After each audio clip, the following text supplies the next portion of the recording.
Hare Krishna. This is an interesting video regarding the Ritvik order by Suhotra Maharaj. He talks about how the Ritvik order is not bona fide, and he gives some valid points regarding why it's not bona fide. It's interesting to hear, to say the least, and you can make your own judgment. Hare Krishna. So about 5 months before Srila Prabhupada departed this world, he appointed 11 senior disciples to initiate on his behalf as long as he was on the planet. But also indicated after his departure, then other disciples of his could also initiate. И Шрила Прабхупада също така дава да се разбере, че след неговото напускане други ученици също ще могат да дават посещение. But he didn't specifically appoint anyone else besides the 11. Но освен тези 11, той специално не е назначил никой друг, не е посочил никой друг. So then after Srila Prabhupada departed, then there was a question as to how to proceed.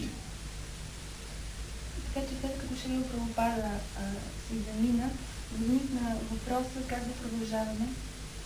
How should these 11 who were designated by Srila Prabhupada to initiate disciples after he left, how should they fulfill that function of guru?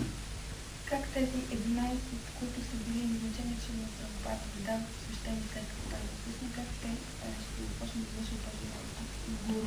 Because in these specific matters, Srila Prabhupada did not give much instruction. Защото по този конкретен въпрос Шрила Прабхупада не даде много инструкции. Because, of course, in those last months he was quite ill, so it was difficult for devotees to approach him with so many questions. Защото естествено в тези последни месеци той беше много болен и беше трудно бабите да отидат да му дават толкова много въпроси. So then the GBC, they approached one of Srila Prabhupada's godbrothers in Navadvip. И тогава GBC отидоха при един от божествените брати на Прабхупада в Навадвип. And he instructed them in this zonal acharya idea. И той им дал инструкцията за тази идея за зонални ачари. So because the ISKCON, you can say it like this, the ISKCON leadership at that time was inexperienced in these matters. So they took this Vaishnava's advice and they instituted this zonal acharya program in ISKCON. И защото може да се каже, че ръководството на ИСКОН по това време не било добре запознато с тези въпроси и то приело този съвет и било организирана така институцията на зоналните ачари. But this system it became very obvious that it was contrary to Srila Prabhupada's idea of how ISKCON should be managed. Но много ясно станало, че тази система е противоположна на инструкциите на Прабхупада, как трябва да бъде организиран ИСКОН. Prabhupada had made the GBC to be the supreme managing authority of this movement. Прабхупад беше установил GBC като най-висшия ръководен авторитет в това движение. But it was seen that this zonal acharya program was like a competitive authority system to the GBC. Но стана така, че тази програма за зонални ачари, тя получи се нещо като съревнование между тях и GBC. So then this created big difficulties, which are all a matter of history now. И това предизвика много проблеми, които сега са само истории. Това са вече истории. And so then that zonal acharya system had to be rejected. И тогава тази система от знание начали трябваше да бъде отхвърлена. But it created a lot of disturbance, Тя предизвика много безпокойство. and some devotees lost faith in the leadership of ISKCON. И някои преданни даже загубиха вяра в ръководството на ИСКОН. They posed the question that why did the GBC go to this god brother of Srila Prabhupada in the first place? Те поставиха въпроса защо най-напред GBC е отишъл при този божествен брат на Прабхупад.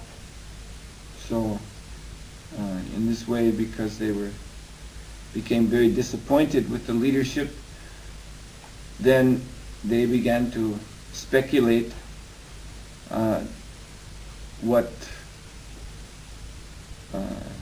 is in their idea, the proper way for the movement to proceed.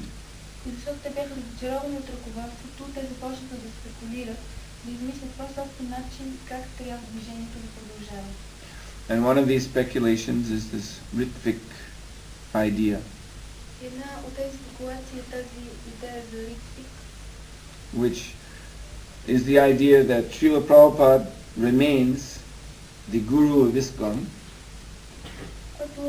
което тази идея е, че Шрила Прабхупада остава гуруто на ИСКОН, and that some of his disciples may give initiation ceremony и някои от неговите ученици могат да извършват церемонията на посвещението to new devotees, на новите преданни дадени, but only as Ritviks. само като Ритвик. Ritvik means only as Prabhupada's representative. Това означава само като представители на Прабхупада. So actually the new devotees do not become disciples of those Ritviks, but they become disciples of Srila Prabhupada. И новите преданни дадени не стават ученици на тези Ритвик, а стават ученици на Шрила Прабхупада. So it is something like in Christianity, Става нещо както в християнството. that everyone becomes a disciple of Christ. Всички стават ученик на Христос. But this Ritvik idea is totally bogus. It is coming from Appa Sampradaya. That means there are deviated forms of Vaishnava religion which are deviated from the real Sampradaya. Тази идея е абсолютно лъжлива. Тя идва от Апа Сампрадая, това означава отклонени форми на Вайшнава религията. Отклонени Сампрадая. So there are some of these Appa Sampradayas, like Karta Bhaja. These are names of specific Appa Sampradayas. So Karta Bhaja and Baul and a few others, they have a doctrine which is called Guru Vada. Тези Апа Сампрадая, той казва имената на двете, те има доктрина, която е в доктрина. Yeah, doctrine which is called Guru Vada. Това се нарича Гуру Вада. So this Guru Vada philosophy is that the Guru, in other words, he who has started that sect, that group, Karta Bhaja or Baul or whatever it is, he is as good as God. Тоест, че гурото, който е дал началото на тази секта, на тази Карта Баджа Бао, тази група, той е добър колкото Бог. Actually, they see him as being an avatar of God. Всъщност, те гледат на него като на аватара на Бог. So, the idea is whatever he says, that is as good as Scripture. И идеята е, че всичко, което той казва, това е толкова добро, колкото е писанието. Even if what he said contradicts scripture, then the scripture should be rejected. Дори ако това, което той казва, противоречи на писанието, тогава значи писанието трябва да се отхвърли. And another aspect of this Guru Vada is that because the Guru is God, therefore, like God, he's always present here. И друга страна от тази Гуру Вада е, че тъй като Гурото е Бог, той постоянно присъства. So he can, although he's physically departed from our sight, he can still go on accepting disciples. И въпреки, че той физически е заминал, той е далеч от нашето зрение физическо, той въпреки това може да вземе тези ученици. In Bangladesh, there is such a Appa Sampradaya. It was started by one person named Anukul Chandra. В Бангладеш има такава Апа Сампрадая, тя е била започната от един от най-лични, който се нарича Anukul Chandra. So he's now dead, but his society goes on, and there are persons who are called Ritvik, and they go initiate persons, other new persons, as disciples of Anukul Chandra. Сега той е мъртъв, но има неговото общество съществува и има негови ученици, които са като Риtvik и които продължават да посещават ученици от него. The qualification to be a Ritvik in this society is that one should be a vegetarian. Изискването човек да бъде Риtvik в това общество е да бъде вегетариан. And you can become initiated, disciple of Anukul Chandra, if you agree to be vegetarian once a week. И можете да станете посветени ученици на Анукул Чандра, ако се съгласите да бъдете вегетарианци на седмично. So this sounds a little funny, Това звучи малко смешно, but there's a lesson in this, но в него има поука, that if this idea that you become a disciple of a spiritual master who's no longer physically present, then how do you follow him? Идеята, че ако станете ученик на духовен учител, който повече не присъства физически, тогава как да станете? You see, how is he approving who is becoming his disciple now?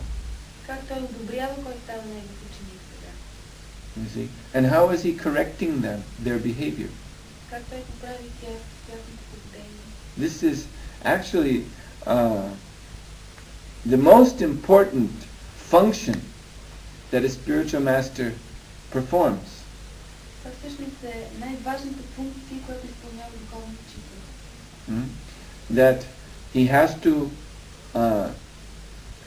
correct, or how to say, he has to instruct persons who come to him for initiation. Той трябва да поправя и да инструктира личностите, които идват при него за посвещение. So that they become qualified to accept initiation. Така че те да бъдат достатъчно квалифицирани, за да могат да приемат посвещение. And if after initiation, such disciples, some of them may start to go off the path again, he has to correct them. И ако след посвещението някои от учениците започнат да се отклоняват от пътя отново, той пак трябва да ги поправи. Bhaktivinoda Thakur says in Harinam Chintamani, there is absolutely no value in accepting a spiritual master who has no power to correct the disciple. Пак си има какво да казва в Харинам Чинтамани, че няма никаква стойност приемането на духовен учител, който не е в състояние да поправи ученици. What happens is that disciple and guru go to hell. Това, което става е, че ученикът и учителят го изпада. Now, what to speak if the guru is not even physically present, if the guru is dead? how will he give instruction? Тогава какво можем да кажем за гуру, който физически не присъства, който мъртъв? Как той ще даде инструкции? See, but when Bhaktivinoda Thakur said this, he was talking about what is known as Kula Guru or family guru. Когато Бхактивинода Тхакур говори за това, той има предвид това, което нарича Кула Гуру или семейен гуру. There's just in some places in India, a family tradition that there is a guru family. That means father's a guru, son automatically becomes guru, his son is guru, and then the people of that village or that area, they automatically become disciples of that family of gurus. В някои части в Индия има следното нещо. Гуру семейства, това означава бащата е гуру, син автоматично става гуру и всички хора, които живеят в тази местност, те автоматично стават ученици на това гуру семейство. So it's simply social tradition. Една обществена традиция. These Kula gurus or family gurus, they never give any instruction to their followers. Тези Кула гурус или семейни гурус, те никога не дават инструкции на своите последователи. They just accept Guru Puja Те просто приемат гуру пуджа, and accept money, пари and then they give some blessings. и след това дават някаква благословие. That usually means that they're sitting on their asana and they have a little bowl of rice here, and someone comes up and bows down and they take the rice and sprinkle the rice on their head. That's called akshata, the blessing. So this is the Guru Prasad. You get some rice on your head. Обикновено те седят в асана, засещаме една купа с рис и когато дойде при някой, подаде почи, те го поръсват по главата с малко рис и това е тяхната благословение. So Bhaktivinoda Thakur was saying accepting this kind of guru is useless. Но и Бхактивинода Тхакур обяснява, че от такъв вид гуру няма полза. But at least that guru is there. At least he's alive.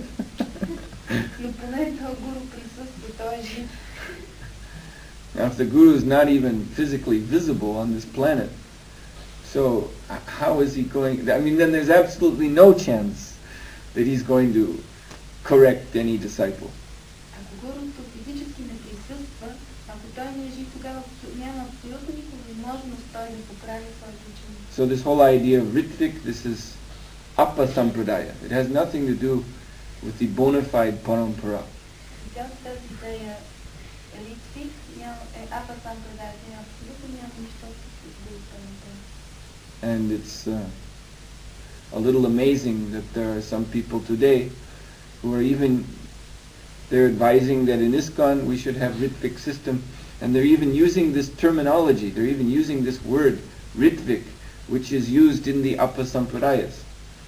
И е малко странно, че има в днешно време хора, които съветват ISKCON да възприеме тази Ritvik система и те използват дори тази терминология Ritvik, която се използва в Appa Sampradayas.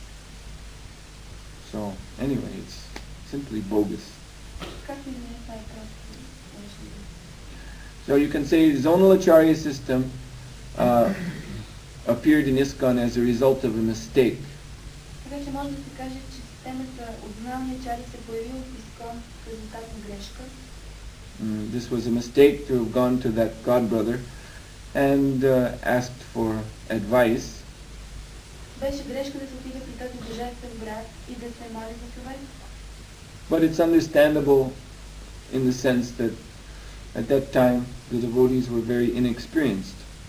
Но това е обяснимо, тъй като по това време преданните бяха много неопитни. Anyway, that mistake did cause a lot of problem, that's a fact. Но истина е, че тази грешка предизвика много проблеми. But this Ritvik idea is something more than just a mistake.